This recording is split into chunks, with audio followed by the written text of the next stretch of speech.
Hello and welcome back to a Henchman story. On the last episode we met Miss Dynamo inside Shining Nova's lair and we saw the lair for the first time.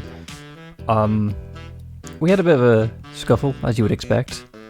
Miss Dynamo saw us and assumed we infiltrated the place. But things worked out. We also learned Shining Nova's real name. Obviously not Kate, but it is Victoria Vasquez, which we celebrated with pointing out the fact that it's an alliteration to Stano's dismay. She did call Magnum McLean stupid though. Still, apparently there's a big plan going on, and we're trying to help. But for now we're in the recovery phase of just waiting for a day, I believe. So we should see how this goes out. Yeah. Really regretting that I didn't let Dynamo get some shots in earlier. We're also teasing the fact that, Shining Nova has a bunch of her own cereal. That's pretty much it, really. Despite her complaining, I can see her fighting to hold back a grin as she boosts herself up onto the counter in place of a proper seat. Her legs dangle off the ground as she grabs her own bowl and digs in, because she's tiny. You know, it's not bad. There's way worse ways to make a buck. I suppose. Oh, they don't pay me. I mean, they pay, but money goes to the association. Okay, I'm actually curious about this because it's the Northwest Hero Association, right? She shakes her head as she swallows another bite. Unless you're willing to do some serious money laundering, there's pretty much no way to make money on sponsorships without giving up your secret identity. Really? So why don't you? It's a secret identity for a reason. Well, a lot of reasons. I mean, there's the whole safety of myself and my loved ones, yada yada, you know, all the classic stuff. Pretty much. She leans forward and positions herself with a spoon for emphasis. But also, once you go public, there's only 3 real paths forward. You can work for the feds, you can start wearing designer. Or... I thought that armor was designer. No, I don't think it is. Huh? Oh, sorry. That means you've retired from real superhero work and are just a celebrity, basically. So, you know, you can start using expensive costumes that wouldn't be practical to work in. Designer. Oh. Well, that's pointless because then people would just kill you anyway. Anyway, the third option is really only viable if you're someone like Dynamo, and that's sleeping with your mask on. Fair enough. Yeah, makes sense. She stops me before I can ask. Not literally. What I mean is that both your identities merge into each other. You can still keep a secret ID, but you're legally one person doing business as your hero name. It's complicated. You're legally one person. Okay. I think I understand. But, like I said, that only works if you're like Dynamo. You come packaged with powers that make you tough to intimidate, and let you operate on a lower budget. Not really an option for someone like me. Okay, that makes sense, yeah. She shrugs and turns back to her cereal. I let a grunt of acknowledgement and do the same. As I crunch on my own cereal and mull over her explanation, I hear Victoria let out a small laugh. Maybe this is weird to say, but I'm glad you didn't know that. It's nice to be able to flip the tables on you a little, Mr. Grizzled Veteran. I mean, we are on the opposite side of the law, right? Honestly, I was just thinking about that. I guess neither of us really had a reason to think about how the other side's job actually worked. I glance around at the apartment, taking it all in. Or maybe we just had different pictures of it in our heads. I suppose. Is that your way of asking, did you live like this? Didn't we already ask her? Yeah. No. It's a nice place. It just all seems like it's... Beyond me, not my thing. Exciting, a lot of work. A lot of work, but it is kind of beyond us. Beyond me. Are you so sure? You did pretty well today. You're better suited for it than a lot of people who give it a try, if I'm being honest. I think you're just biased because you know us and you get along with us. Let's not blow that out of proportion, all right? Running for my life out of necessity is one thing, but this superhero shtick is way out of my league. That's true, because, I mean, superheroes don't kill. We've kind of switched to the deadlier side. Victoria shrugs. It's not for everyone. There were nights when I was trying to debug my armor's OS or repair a joint with scrap metal, and I just wonder, damn, why are you going through all this trouble? So nasty, too. Oh yeah, the joint that we kind of busted up. But then I realized that's sort of the point. Is it? I take a moment to mull over her words, but all I imagine to offer in reply is a small before turning back to the task of devouring my cereal. It's weird. Since I found out that she was Shining Nova, she's managed to seem both more and less like the armored demigod that confronted me on Wednesday. I don't know what to make of it. More and less. Okay. It doesn't take long for us to finish our makeshift meal, and soon to empty our bowls, I have joined the other discarded dishes in the sink. Yeah, she's too busy working that she doesn't clean her own place. You know, I just realized that's the first meal I've had that didn't come out of a vending machine or the twisted mind of Chef Antonio in at least a year. What about the protein bars that we have? Really? Now I feel kind of bad. I mean, we kind of chose that, right? Don't. It's a vast improvement. But if you're feeling guilty, you could make it up by giving me the official tour. I scoped it out a little earlier, but it only seems fair, doesn't it? I mean, questionable. Cause like we chose to check out the workout station. We didn't mess around with the the desk with all the wires, and we didn't really go to the living room. I'm kind of curious about that. Fine. She clears her throat and gestures around herself in all the directions. This is my workshop, gym, living room, kitchen, and office. Bathroom's over there, my bedroom's over there. You are terrible at giving tours. We are the only ones so far who are allowed to give tours. She pointed from one door to the other. Thank you for signing up for our tour. Please remember to tip your guide. Sure, how about some cereal? For that? No way. You didn't give me a tip and I was tons better. Hands down. It's true. Debatable. They say brevity is the soul of a tour, you know. Plus, I give out party favors. Uh-huh. As Victoria backs towards her workbench, she pulls out a silver device that Miss Dynamo tossed at her earlier and returns the gesture in my direction. Unlike her, I bottle it a bit before securing it. What is it? It's my NWAJ communicator. I had Dynamo carry it around to make it seem like I wasn't off the grid. Makes sense. Can you play the messages on it for me? I have to start running some parsers on the files I got from Scorpion's supercomputer. Look for the ones that have a star by them. Those are high priority. Okay. I thought we were resting and recovering. We can do this while we rest, right? We are?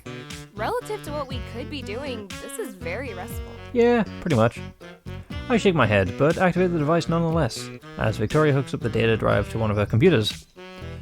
It's like a cross between a miniature smartphone and an old pager. That's kind of hard to imagine. Maybe I'm just not that creative. And it didn't take long to navigate the message menu.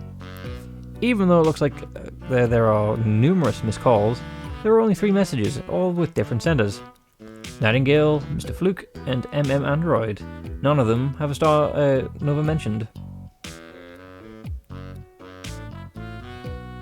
Sure, we'll just say none have high priority. Looks like none of them are high priority. All right, thanks for checking. Oh, come on. Isn't this thing supposed to be solid state? This should be going faster. I turn off the communication device and set it aside as Victoria continues to tap away at her keyboard, grumbling to herself. Still tired, I stifle a yawn and walk over to see what exactly she's up to. When I get a good look at her setup, it's easy to see why she's so distracted. That's some battle station. Can you actually keep track of all 4 of those screens at once? I'm assuming she can. Not really. No one can, actually. Multitasking is just switching between different things really quickly. Okay, so you want to get specific. The holographic screens are only running a diagnostic on Sagittarius 1868 and tracking Kepler 1604 in the background. Okay, so have you named them all after... I'm assuming Kepler's either a space station or a satellite or a constellation, because I'm assuming it's in line with Sagittarius. She gestures from one blue holographic screen from on her far left to the second on her far right. I glance at each, then stare at her blankly. She rolls her eyes. This one's testing one of the suits I have here, and this one's keeping an eye on the one that's following Dynamo. Yeah. Ah, so the middle two screens are the ones you're actually paying attention to. Yeah, that's where I'm going through the data I grabbed from Scorpion's computer. I need to verify a few things before tomorrow.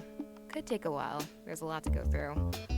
Well, I mean, when you say there's a lot, but how much? I'll bet. Cool, I guess we're crashing on your couch. The second yawn isn't quite as stifled. Victoria raises an eyebrow in my direction. I'm sorry, am I boring you? You woke us up at, 6 in the morning, 3 in the morning? No. I'm just a little wiped from the whole running for my life thing still. I'm kidding. Damn, you really are tired. I was expecting some kind of retort. Why don't you crash on the couch for a little? I'm gonna be tied up with this for a while anyway. No, well, do we trust you to sleep? I glance at the couch and nod as another yawn makes its way itself known. It does look awfully inviting. Yeah, alright. That might be nice. But be sure to wake me if you need to tell someone that we're in. I could also bang on an unplugged keyboard and shout double hacking. For moral support. Really? Go get some sleep, dork. You're way less funny when you're drowsy. Who said anything about being funny? Yep. That's a Unix system, by the way. Thought you should know. Unix system? Victoria rolls her eyes and tries to scoff, but it comes out more of a snort. I can tell she's trying not to grin. I don't bother with such pretenses, smiling to myself all the way over to the sofa. Some rest really will be nice. I don't know how Victoria has the energy. Her night was just as long as mine was, and her morning was even more intense. She actually fought Scorpion, while I just fled from her. She's also trained for this, though, so... Then again, if her place's litter station is anything to go by, she does this all the time. A sweatshirt and a lone sock occupy my spot on the couch when I arrive, and then I set them aside before flopping onto the cushions. A few moments later, I've kicked off my boots and removed my mask. Is this the first time she would have seen us without the mask on? Though I paused before setting the ladder aside, holding up to the light. In a few days, I won't put this on again, will I? I exhaled deeply. Not how I imagined my side was going to go, but do I regret it? I spare a glance at Victoria's direction. She's staring intently at one of her monitors, twirling her hair as she thinks. No, I can't say I do that. Can't say that I do. I was going to say I can't say I do that for some reason. This looks nice. All the stars are visible. I can see why she would name them after things in the sky. I opened my eyes at the sight of stars peering down through the apartment skylight. At first I rubbed my eyes, wondering if my vision is just spotty, but even after that, they remain. Damn, I really was wiped. How long was I out? I'm assuming for a day, like an actual full day. With a groan, I ease myself upright and glance around, though rationally I remember where I am. I still feel out of place waking up here, like it's part of a dream. There he is. Now, are you waking up, or is this zombie Stan rising from the grave? Seriously, you sleep like a corpse, dude, not a twitch. Zombie Stan, can I have brains, please? Just been a long 24 hours. You know that. It's been longer than 24 hours, I bet. Not to mention someone made it worse by waking me at the ass crack of dawn this morning. Well, how could I know that you're such an incoherent grump when you wake up? Besides, if I hadn't done that, you wouldn't even have that nice couch to nap on. So quit grumbling. It's fair. Yeah, I guess that's true. I shift into a sitting position and glance over at Victoria. She's sitting cross-legged on the floor nearby, with an array of parts and tools scattered around. She seems to be building and repairing something. Before I can see what it is, she casually moves it behind her back. I think about asking, but I find myself more following a different train of thought. She's building something for us to defend ourselves, I bet. I think you're the weird one with all this energy after the day we've had. Where's it coming from? Don't tell me you gave yourself an atomic heart or something.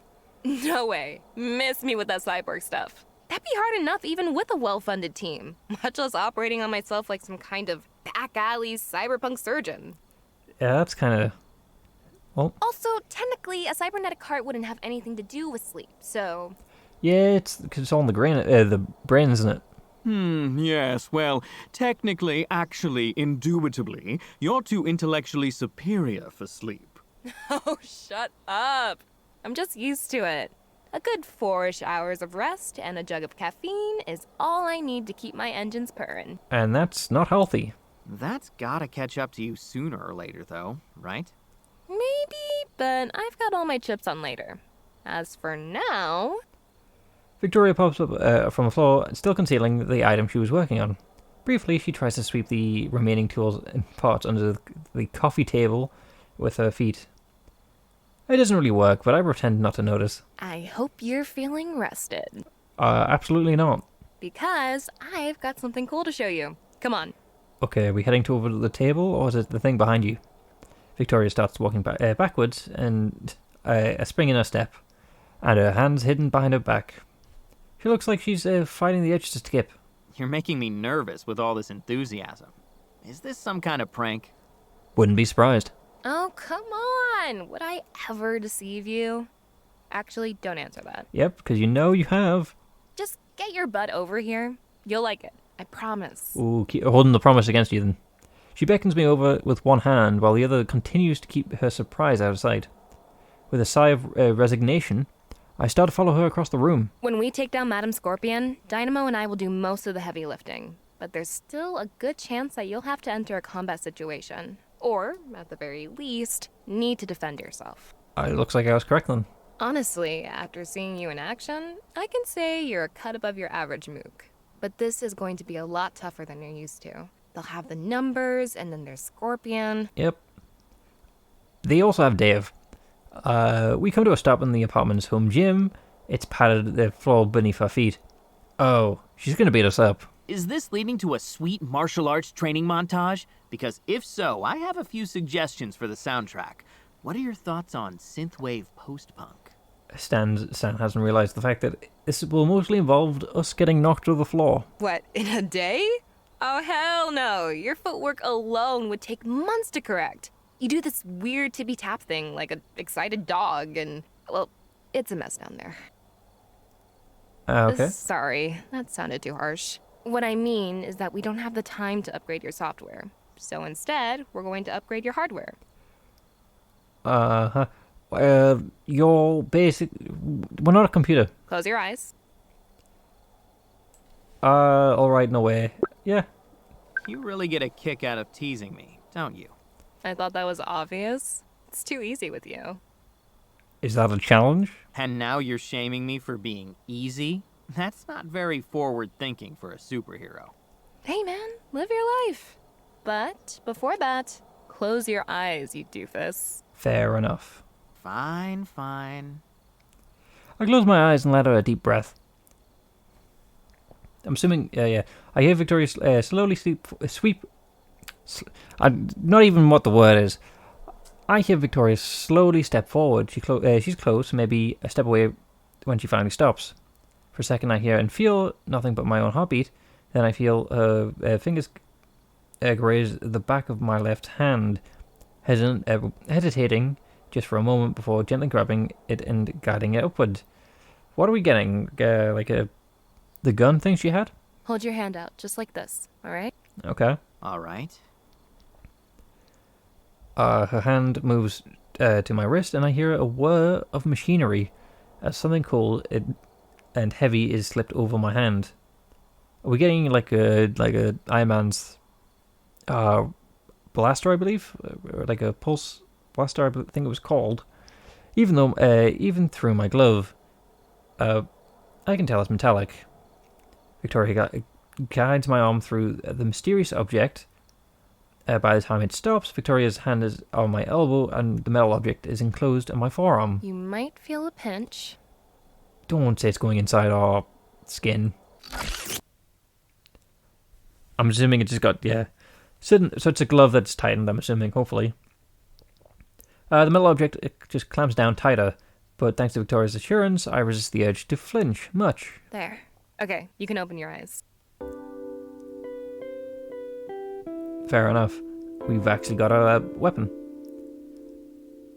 Interesting CG though. I open my eyes to find Victoria smiling up at me, with one hand still steadying my arm, my left arm, and now adorned with a futuristic half gauntlet painted white, blue, and gold, shining Nova's colours. Her colours.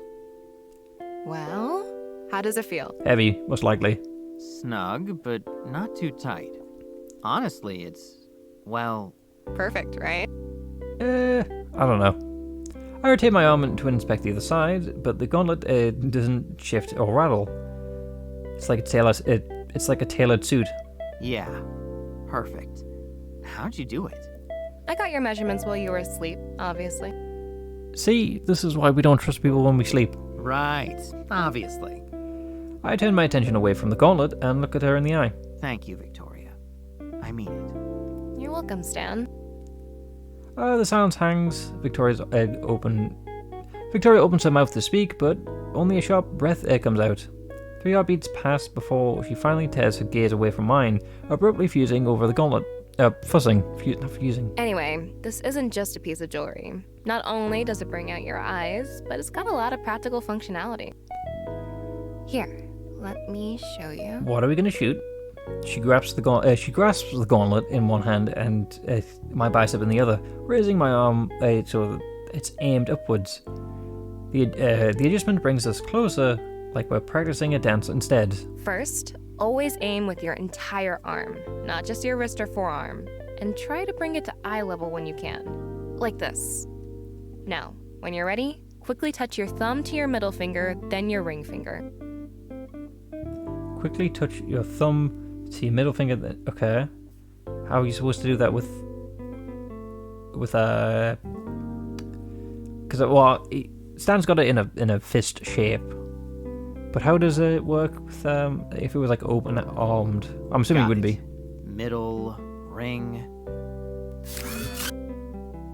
As soon as I completed the motion, a small cannon emerged from the gauntlet, and I feel the device slip into my palm.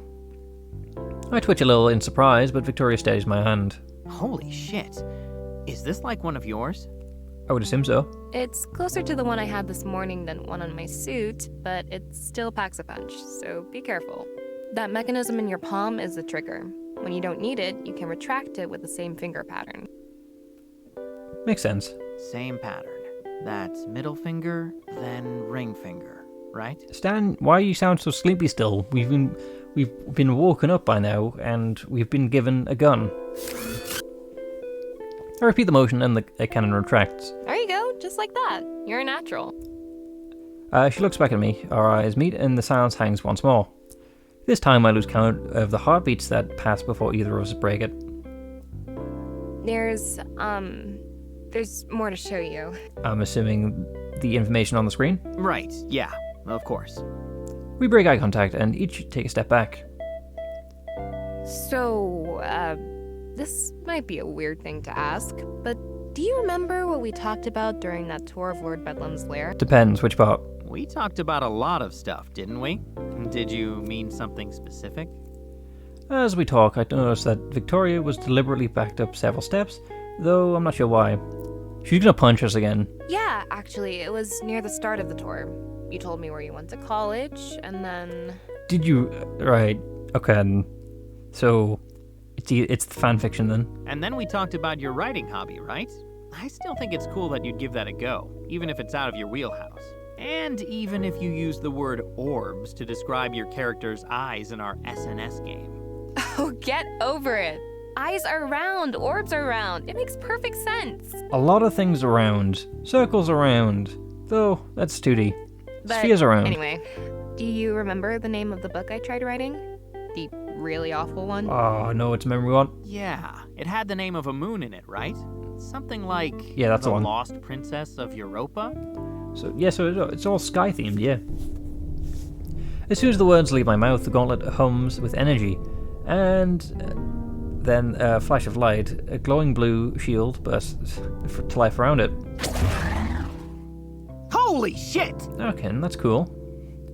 I fling my arm out of instinct, as if to shake the shield right off of it, but it's futile. It's attached to the gauntlet, much like Madame Scorpion's energy sword is attached to its hilt. In fact, it might be made of the same stuff. I move my arm up and down, examining the shield as it moves. It's semi-transparent and weightless. Like a hologram, cautiously, I reach out and give it a tap. It feels solid. It'll take a lot more than that to get through. Trust me. You couldn't crack this thing with a 50 cal. I mean, it would knock you right on your ass, but it wouldn't get penetration. Should block Scorpion's sword, too. Okay, so hard light, cool.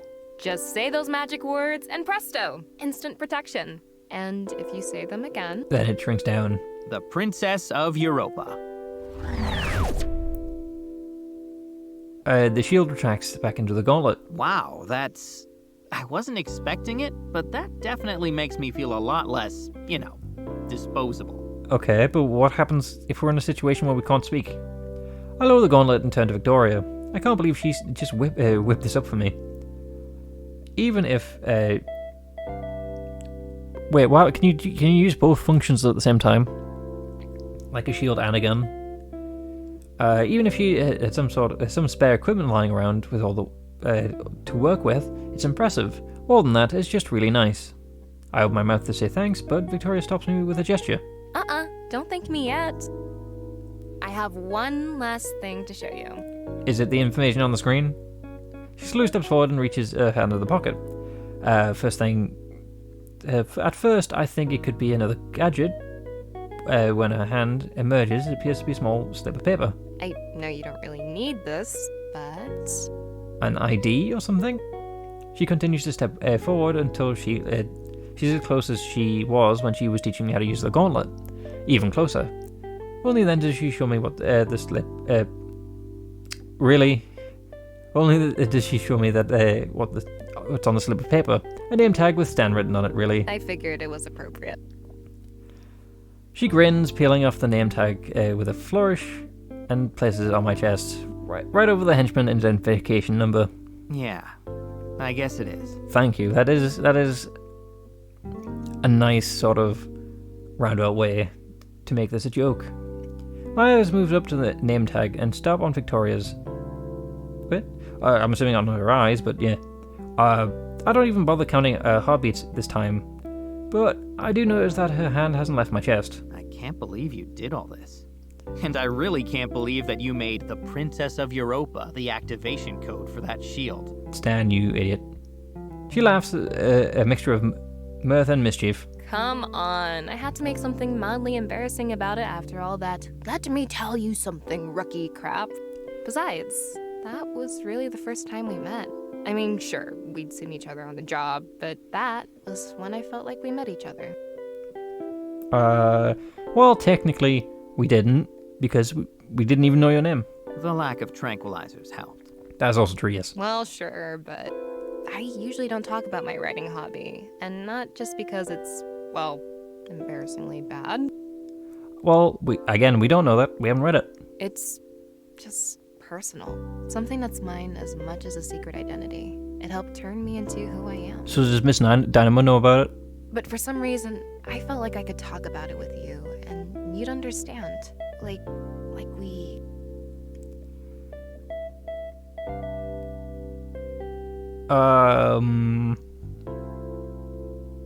Let's go with like we what. Let's have her finish the sentence. Like we what? Like you and I have something. A spark. I mean, we've got cool gadgets that you've made. I feel that too.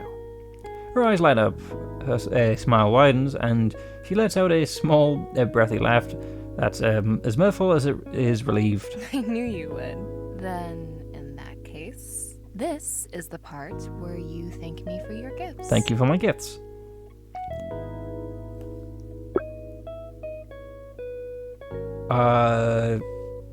Let's continue with the teasing, I guess.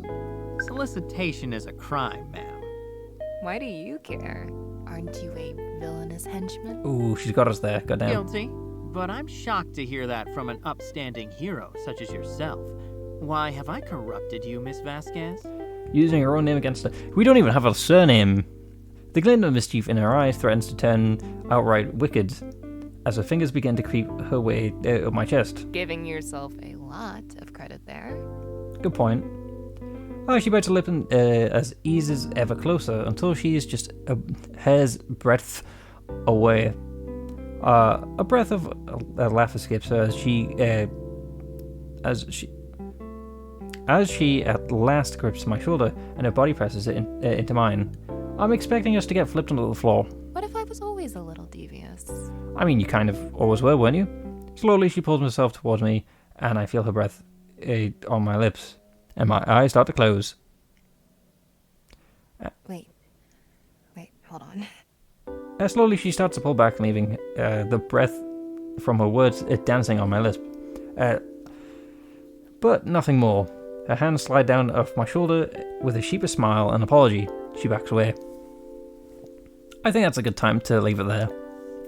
This has definitely been interesting and unexpected turn of events. I thought we were just friends, but we'll see how this goes. Hopefully you had fun, and hopefully I can see you on the next one.